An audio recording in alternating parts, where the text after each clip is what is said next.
Welcome back to another technical deep dive here in the debug zone.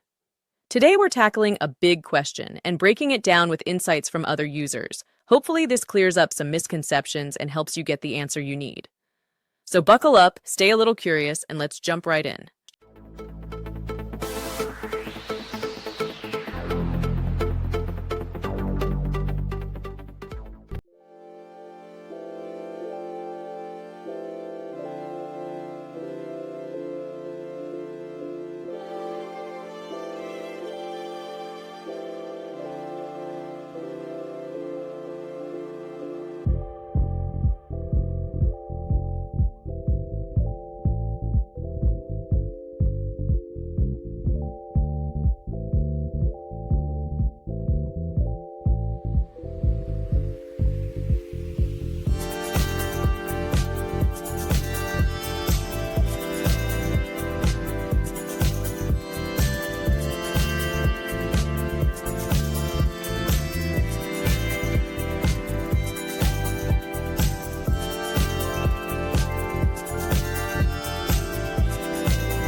And that's a wrap.